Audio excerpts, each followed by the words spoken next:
Well, I got a question from someone in the group mind about blue pencils. So let's go through some of them and see what turns up. Here's a bunch of pencils that I sometimes use, and I'll go through their history with me anyway.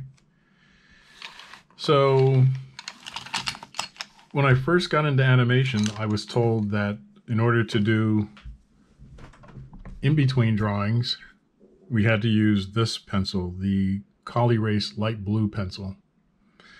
This pencil yields a nice smooth line. Now I'm drawing on very smooth, hard paper here. I'm trying to get another sketchbook of this paper because it's so nice and smooth. Now this is supposed to be non-photo blue of some kind, which means that when they sent it off to Xerox department back in 1980, supposedly this wouldn't get picked up by the Xerox machine onto the cels. Like I said, it's a very smooth pencil. Every once in a while, you would get this hard piece in there as you're drawing. And depending on what batch you got, I guess, would be how many times you got that hard piece. And I'd turn to Mike and say, Mike, did you just get a pencil with all this stuff in it that's not letting you draw? And he said, yeah. So that's the light blue pencil. This pencil is good for just all around sketching. Now the guys at Filmation used a pencil called the Invader, and I thought I had some here. I may or may not, but it was the pencil that was used at Filmation back in the day. I don't seem to find one here. At any rate, this is something like it called Sky Blue by Eagle Verithin. And I'm not sure if this one is still around or not. But let's take a look at what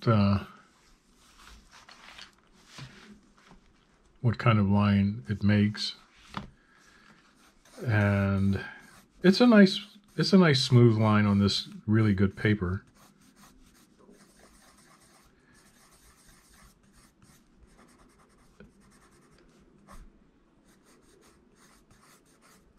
So it's okay. This is called Eagle Verithin Sky Blue. It's not supposed to photograph under Xerox lights. And this one is the Barrel Prismacolor Non-Photo Blue 919. We got a bunch of these back at the studio so that we could do some nice rough drawings. Now this one, being a Prismacolor, means that it's a little bit more flaky as you draw. It's not bad, but it does leave a bit more on the surface than the Col-Erase light blue. And it's a Barrel Prismacolor Non-Photo Blue 919. This one I picked up, it's called a Deft Blue. And I forgot who actually makes it, but it's Aqua Monolith. And this one is pretty nice also. As you see, you get kind of a violet photo blue here.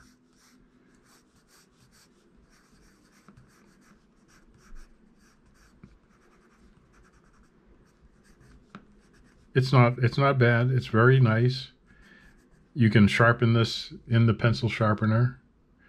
It's nothing but blue, and it's surrounded by a plastic sheath of blue. And these come in all different colors, so you can get these all over the interwebs somewhere. Now, the one that we thought was magical because it was used at Disney Feature back in the 80s is this by A.W. Faber by Castell, and it's a polychrome, and it's called the light cobalt blue, or in German, cobalt hell. And we thought this was the magical pencil. We figured that the guys at Disney Feature are using it, so it must be a great pencil. And on this page, it's really nice. It glides on the page.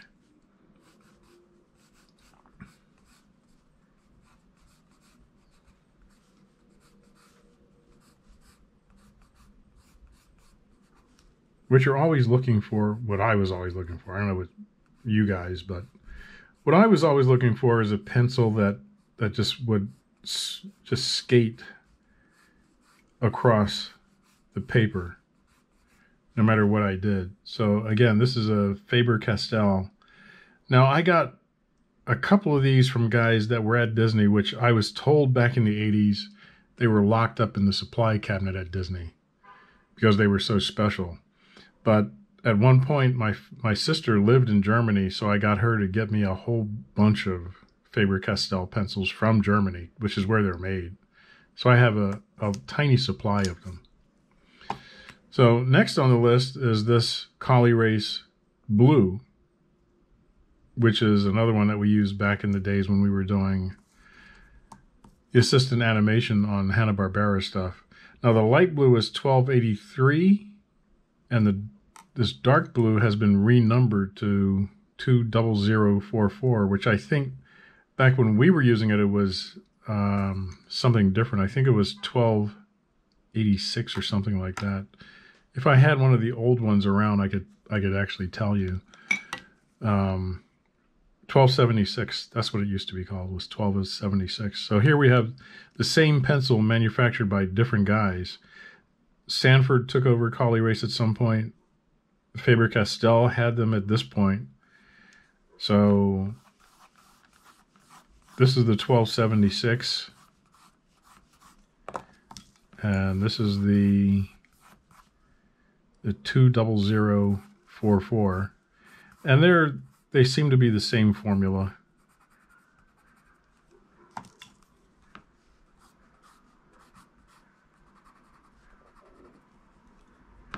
And again, it's what is comfortable for you.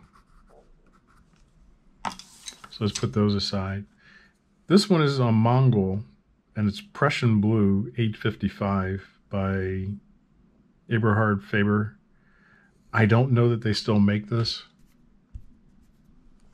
I'm not sure, but it makes a pretty good line. You feel the drag as you draw.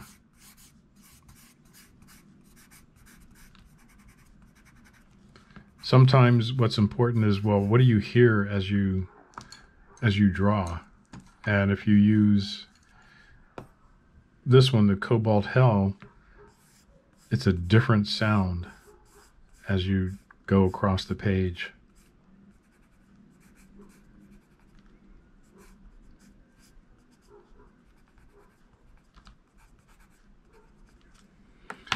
So this is the Mongol.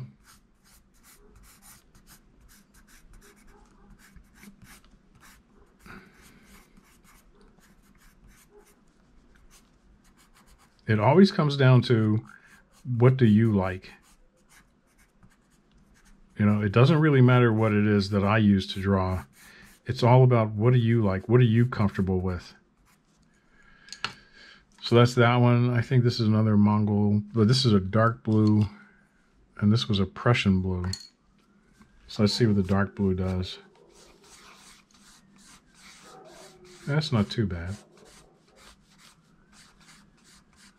Make these great big eyes, and then you put in some pupils like that. Little stubby nose. So this is the Mongol Eberhard Faber Dark Blue 865. And here's another one from overseas. This is Oriental Blue by Faber-Castell, again from Germany. nice smooth line on this nice paper. A lot of stuff depends on what kind of paper are you drawing on. This is a very high quality, smooth, hard surface paper.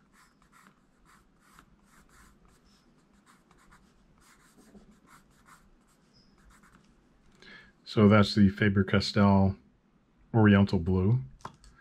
Now, when I got to Film Fair at some point, some of the guys there were using this pencil by Mongol called a Heliotrope 864. And I had never used that color before, but it's kind of a purple color. Made by the same company that made the Prussian blue and the Oriental blue. But this is Heliotrope, which is kind of purpley.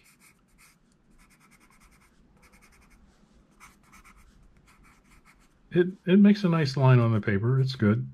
I like it. I've probably had this pencil, and I think this one is one of the originals from way back in the 80s or late 70s. So as you see, they kind of changed how they label the pencil. It's still the same number, but it's a different tip on the end there. Looks to be about the same color, so they didn't change the formula of the coloring.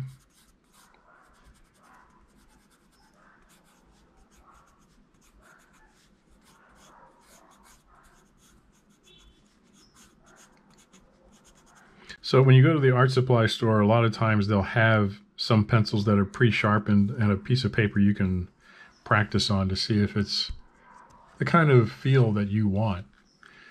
So this one is an old one, a Col-Erase Purple 20067. I didn't know too many guys that drew in purple, but I'm sure a bunch of guys did.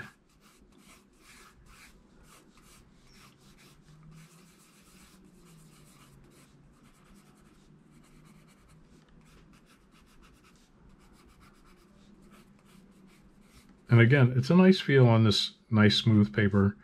This expensive smooth paper is something that we like in animation for some reason. So again, this is a Col-Erase purple pencil. Now, when I got to Film Fair back in '84, a lady came in with some animation that I was supposed to clean up, and she used orange, Col-Erase Orange 1295 to do her rough drawings. And I think that was the first time I'd seen anybody draw in orange pencil. And I said, hey, I've got to try that. So I got a few orange pencils, and I'm not going to say that magic happened, but it was a nice change of pace from the blue pencil we were using. And the producer, Mike Lyman, who gave me the job there at Film Fair, he didn't seem to mind whatever color the animators used. She was animating a Rainbow Bright commercial at the time. And like I said, I just thought, wow, orange, why not? So the last one is the Col-Erase red pencil, Carmine Red 20045. And we use that mostly for putting red lines and other instructions on exposure sheets, but I have seen lots of guys use this, and you can find old Disney drawings back in the 40s and 30s where the guys used red pencil for their roughs.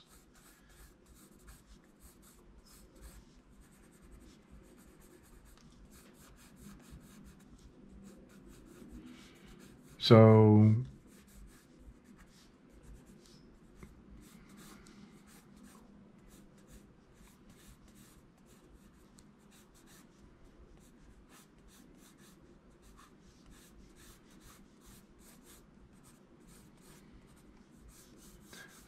there's a bunch of different color pencils used for different drawings, as you see all these drawings here I've done over this time. And it all comes down to, what do you like to draw with?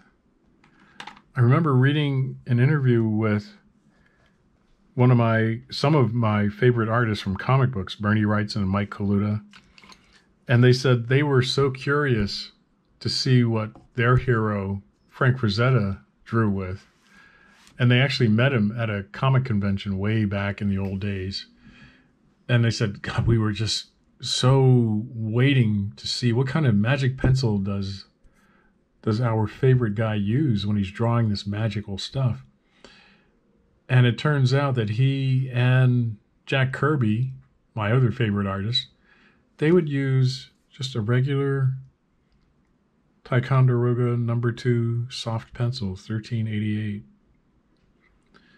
And the pros that I'm talking about, they were so surprised that that's what Frank Frazetta used to draw with.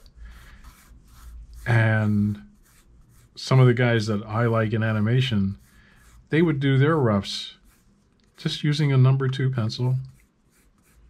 And when I would ask them about it, they would say, well, yeah, it's a black pencil, lead pencil, but you don't have to press so hard to do your roughs. You can do them very lightly and just go over them as you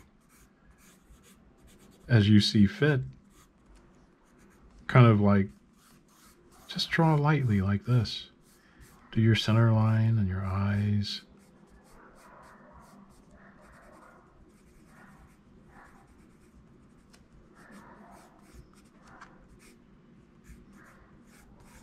Add the nose. You just draw lightly. And if you like what you got, go over it a little bit like this. Put in the eyebrows above like that. The rest of the head like this. But everything doesn't have to be so dark. Just sketch it in very lightly. And then give that to your assistant to go over and clean up. And I realized, yeah, they're right. There's no need to draw really dark just because you have a black pencil. So you can still get Ticonderogas very inexpensively at the supply store, Office Supply.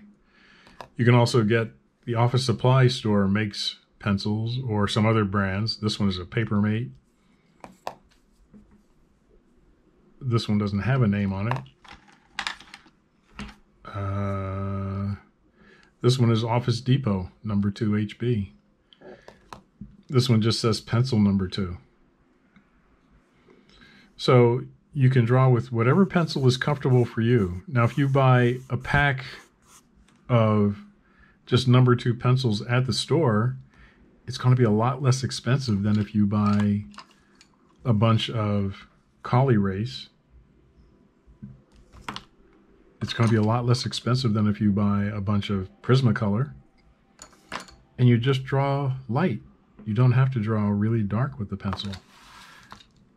All of these drawings I've done in these different color pencils, all these pencils probably cost $1, $2, $3 a piece.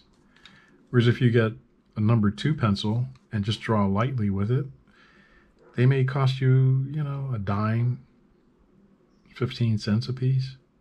I think when I was a kid, these Dixon pencils probably cost a nickel to buy one pencil at the school store when I was in junior high school. So there's all kinds of ways to save money when you're doing drawing and animation. I still like drawing with cheap Bic pens, which their price point back in the old days was 19 cents, I believe. I don't see the name Bic on these pens anymore, but if you go to Office Supply, Office Depot, it'll be pretty cheap. Or if you go to the dollar store, it'll be pretty cheap to buy a bunch of pens. And the result is the same. It's your hand doing the drawing.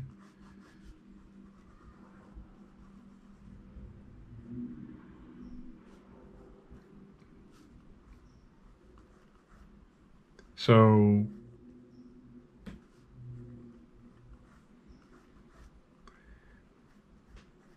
in the next video, I'll go over what I learned from Corny Cole about drawing with Bic pens, which is, my friend Steve Brummel used to draw with Bic pens in his sketchbook.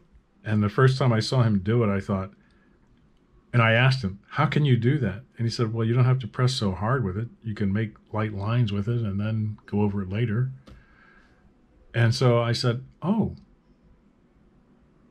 I think I'll try that. Anyway, we will get into that in the next lesson. Until then, keep drawing and keep having fun.